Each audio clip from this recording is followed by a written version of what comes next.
तो आप उस स्थिति में जाना ही क्यों चाहते हैं कि हम उनको ये सोचने समझने का वक्त दें कि तुम इस्तेमाल करोगे नहीं करोगे, मीटिंग करोगे। हम्म। मैंने आपसे क्या कहा था? मैंने कहा था कि एग्रेसिव पॉलिसी जब हमें मालूम है कि वो हमारे खिलाफ इस्तेमाल कर सकता है, तो उससे पहले ही हम उसके खिलाफ परमाणु हथियार इस्तेमाल करें और पूरा अभी अभी आप पाकिस्तान जो बोल साफ रहे हैं करें। आशीष जी, इसी से जुड़ी एक खबर यह आई है इसमें कि परमाणु हथियार इस्तेमाल को लेकर इसमें चर्चा की जा सकती है, इसमें फैसला लिया जा सकता है।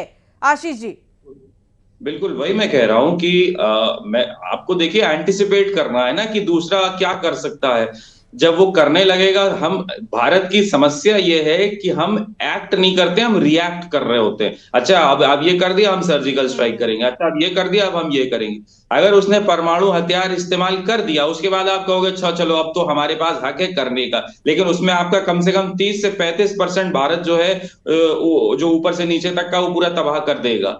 तो आप क्यों इंतजार कर रहे हैं साहब कि आसान चीज नहीं है कहना अगर फुल स्केल वॉर होता है। अभी तो बस ये कहा जा सकता है एस्केलेशन है, थोड़ा सा आर पार की फायरिंग हुई, ड्रोन चलाए गए, एयर डिफेंस सिस्टम ने उसको इंटरसेप्ट किया, लेकिन जो एक सीरीज ऑफ मिसाइल्स होते हैं, बड़े बड़े मिसाइल्स होते हैं, और हमको ये मानना पड़ेगा कि मतलब भारत दुनिया में चौथे नंबर पर है मिलिट्री ताकत में।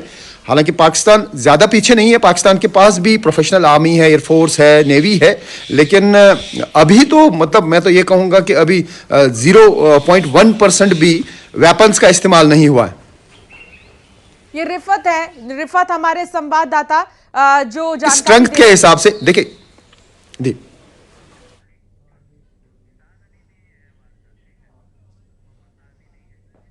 अगर हम लॉजिक की बात करें तो अभी अभी तो ये जो न्यूक्लियर वेपन की धमकी है, मैं समझता हूं कि जिसे आप कह रहे हैं कि बचगाना हरकत है ये।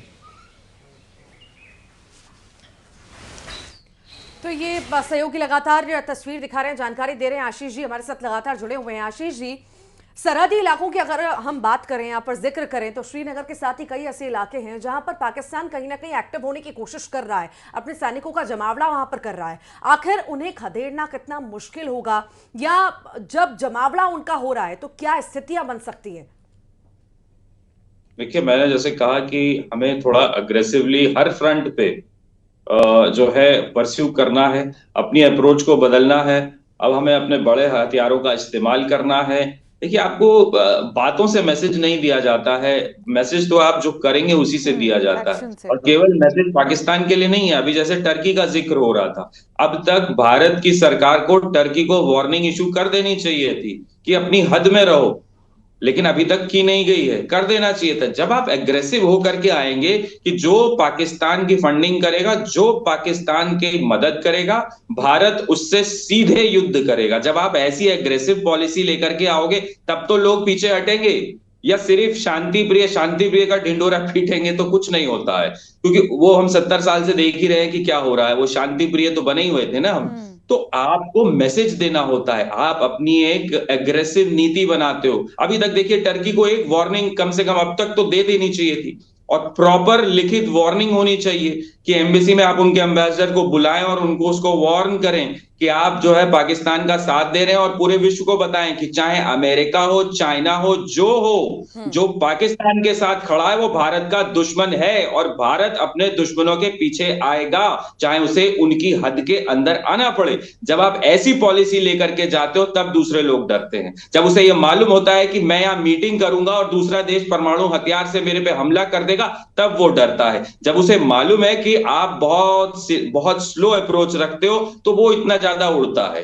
तो कहीं ना कहीं आईएमएफ को ही देख लीजिए कि पता नहीं कैसे जो है वो उसकी फंडिंग कर रहा है, क्योंकि हमारी इमेज उस तरीके की नहीं है कि आप एक बहुत अग्रेशन के साथ जो है अटैक करते हो। अभी भी हम बहुत संयम से चल रहे हैं। इतना संयम ठीक नहीं होता है, ये मेरा मानना है, और उसका खामियाजा इस देश के नागरिक, इस देश की जो सेना है वो उठा रही है, और बरसों से उठा रही है। इसको बदलने की जरूरत है, और जब तक आप वो बदलेंगे नहीं, सामान्य चीजें ऐसे ही चलती रहेंगी, बदलेंगी नहीं। तो हमें अग्रेसिवली जाना है। हमारा टारगेट एक होना चाहिए, बस पीओके नहीं, हमें पाकिस्तान नाम की चीज को खत्म करना है इस दुनिया पे, चाहे जहां तक हमें हद तक पर जाना बार पड़े बार सर ये खदेड़ने। दोहराया जा रहा है कि हमारा उद्देश्य, भारत का उद्देश्य ये नहीं है कि लोगों को खत्म करना है, कैजुअलिटीज कराना है। उद्देश्य ये है कि आतंकवाद को खत्म करना है, आतंकियों को खत्म करना है, और इसीलिए धीरे धीरे स्टेप बाय स्टेप आगे बढ़ा जा रहा है। अगर एकदम से कुछ हमला किया जाता है तो मासूमों की, बेगुनाहों की भी जान इसमें जाएगी। को मरना है, उसको खत्म करना है, चाहे छोटा बच्चा हो, औरत हो, जो हो, पाकिस्तानी एक भी जिंदा है तो आपके लिए खतरा है। जब आप ऐसी रणनीति लेके जाओगे कि नहीं, मुझे इस क्षेत्र के अंदर जो भी जिंदा है उसको नीचे करना है, जमीन के नीचे दफनाना है, चाहे जो हो, तब आप ऐसी रणनीति लेके जाओगे, तब आप धकेल पाओगे। और जब तक आप शांति प्रिय बने रहोगे तो कुछ नहीं होगा। आपका एक टारगेट होना चाहिए कि इस नक्शे से नामो निशान एक भी जिंदा पाकिस्तानी नहीं होना चाहिए। पाकिस्तान में ही नहीं, जो बाहर है उसे भी ढूंढ के निकाल के मारो, मारो इनको, तब आप जो है प्रतीक भारत सभ्यता से जो चलता है, क्या वाकई में सर इतना आसान होगा कि भारत इतना बड़ा फैसला ले और ऐसा कुछ कर दे कि पाकिस्तान नेस्ता नाबूद हो जाए? ऐसा नहीं सोचता भारत। भारत हर एक चीज को सोच के चलता है। आप यही लेके चल रहे हैं, तभी तो ये हाल है ना। जब आप ऐसी रणनीति लेकर के चलोगे कि ठीक है, हम आप तुम्हारे पास हमला करने नहीं आ रहे, लेकिन जब तुम हमारे देश में घुस के मार रहे हो तो हमें तो तुम्हें खत्म करना ही पड़ेगा ना। जब आप ऐसी रणनीति लेकर के जाओगे कि नहीं, मुझे पूरा पाकिस्तान साफ चाहिए, 1947 से पहले कोई पाकिस्तान नाम की चीज नहीं थी, तो 2025 के बाद भी कोई पाकिस्तान नाम की चीज नहीं होनी चाहिए इस धरती पे, बस खत्म। पर इसमें नुकसान भारत का भी तो है। अगर युद्ध होता है तो नुकसान कम ज्यादा होता है, पर नुकसान हमारा भी तो होगा ना। देख रहे हैं क्या? तो क्या अभी आपका नुकसान नहीं हो रहा है? जो अभी आप क्या कर रहे हैं, अभी आपका नुकसान नहीं हो रहा है, तो आप आर्मी क्यों बनाते हो? फिर कई देश ऐसे हैं जो आर्मी नहीं बनाते हो, कहते नहीं हमें तो किसी से लड़ना नहीं, हम शांति प्रिय है, भैया जो करना है कर लो। ऐसे नहीं होता है, आपको एक अग्रेशन के साथ जाना पड़ता है। युद्ध ऐसे नहीं होता है। देखिए ना, आप समझिए, आप महाभारत को याद करिए, श्री कृष्ण ने भी जब वो किया था, वो चाहते कि हाँ भाई इतने पे रोक लो, इतने पे रोक लो, लेकिन उन्होंने कहा ना कि अधर्मियों का पूरा नाश, जब तक एक भी जिंदा है तब तक लड़ना है।